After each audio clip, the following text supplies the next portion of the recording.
जय जगन्नाथ। स्वागत है आप सबका मेरे इस नए ब्लॉग में। आज हम आए हुए हैं दिल्ली के जगन्नाथ मंदिर में, जो कि ओडिशा में बने हुए जगन्नाथ मंदिर का रेप्लिका है। आइए आज आपको इस सुंदर से मंदिर के दर्शन करवाते हैं और यहाँ के बारे में बताते हैं। यह मंदिर दिल्ली के हौज खास में है और यहाँ का नियरेस्ट मेट्रो स्टेशन भी हौज खास है। वहाँ से यहाँ तक के लिए आपको ऑटो मिल जाएगा। ऑटो वाला पर पर्सन 40 से 50 रुपए चार्ज लेगा। तो चलिए अब चलते हैं मंदिर के अंदर और दर्शन करते हैं। यह मंदिर बिल्कुल रोड के साइड पे है। एक तरफ जूता स्टैंड बनाया गया है तो दूसरी तरफ यहाँ पे प्रसाद के लिए दुकान बनी हुई है। यहाँ से आप प्रसाद ले सकते हैं। बाहर से देखकर ऐसा लगता है कि मंदिर में बहुत ज़्यादा शांति और सुकून है। सच मानो तो जब आप अंदर जाते हो तो आपको कहीं ज़्यादा सुकून और शांति महसूस होगी। इस मंदिर में आप अन्य कई देवी देवताओं के दर्शन कर सकते हैं। यहाँ पर आप माता बिमला जी और माँ लक्ष्मी जी के दर्शन कर सकते हैं। इस मंदिर की वास्तुकला पुरी के प्रसिद्ध जगन्नाथ मंदिर से प्रेरित है। यहाँ पर आप भगवान जगन्नाथ जी, भाई बलभद्र और बहन सुभद्रा जी के दिव्य दर्शन कर सकते हैं। यह मंदिर पूरी तरह सफेद संगमरमर से बना हुआ है। जब आप इस मंदिर में आओगे तो आपको लगेगा ही नहीं कि आप दिल्ली में हो। ऐसा लगेगा कि जैसे आप पुरी के जगन्नाथ मंदिर के दर्शन कर रहे हैं। इस मंदिर की नक्काशी इतनी सुंदर की गई है कि हर एक कोना बेहद खूबसूरत बनाया गया है कि आंखें चाहती है कि बार बार मंदिर की नक्काशी देखते रहे। बहुत ही सुंदर ये मंदिर बनाया गया है। आप खुद भी इस मंदिर की सुंदर कला को देख सकते हैं।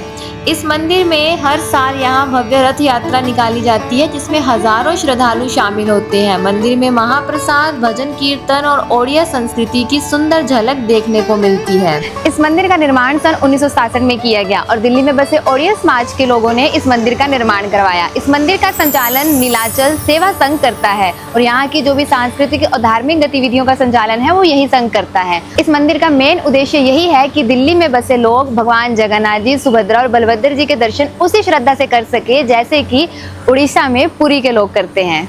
ऊपर शिखर पर स्थापित नील चक्र दूर से ही श्रद्धालुओं का ध्यान आकर्षित करता है। मंदिर की दीवारों पर बनी सुंदर पट चित्र शैली की कलाकृतियां ओडिशा की सांस्कृतिक विरासत को जीवंत कर देती है। मंदिर 2 मंजिला है।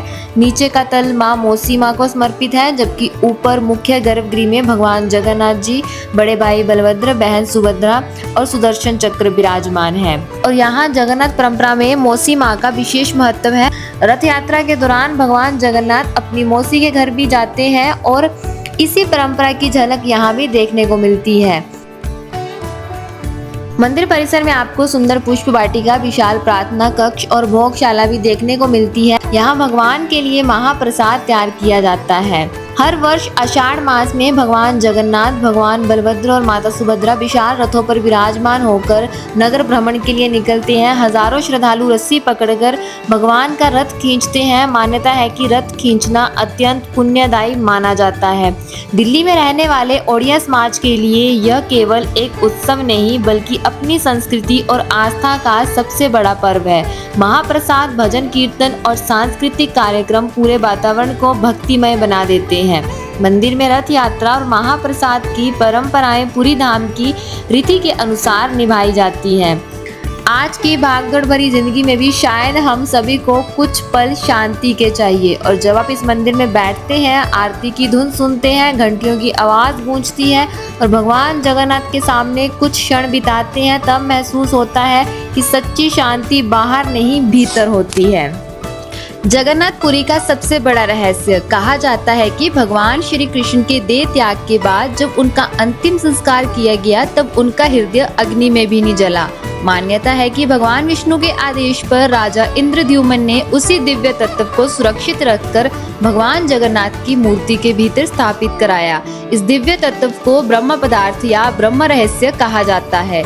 सबसे हैरानी की बात यह है कि जब भी कई वर्षों बाद नव कलेवर होता है और भगवान जगन्नाथ, बलभद्र और सुभद्रा की नई लकड़ी की मूर्तियां बनाई जाती है, तब इस ब्रह्म पदार्थ को पुरानी मूर्ति से नई मूर्ति में स्थानांतरित किया जाता है। यह प्रक्रिया आधी रात को होती है और पूरे मंदिर की लाइटें बंद कर दी जाती है। जिन पुजारियों को यह दायित्व दिया जाता है उनकी आंखों पर पट्टी बांधी जाती है और हाथों में दस्ताने पहनाए जाते हैं।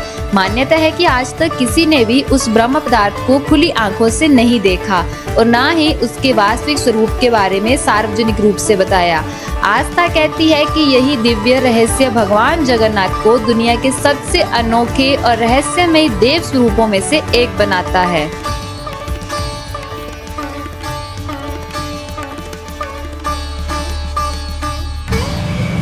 उम्मीद है आप सब ने बहुत अच्छे से इस मंदिर के दर्शन किए होंगे। जाने से पहले इस वीडियो को लाइक और शेयर कर देना और इसी के साथ साथ सब्सक्राइब बटन को प्रेस कर देना। Thank you so much for watching this blog.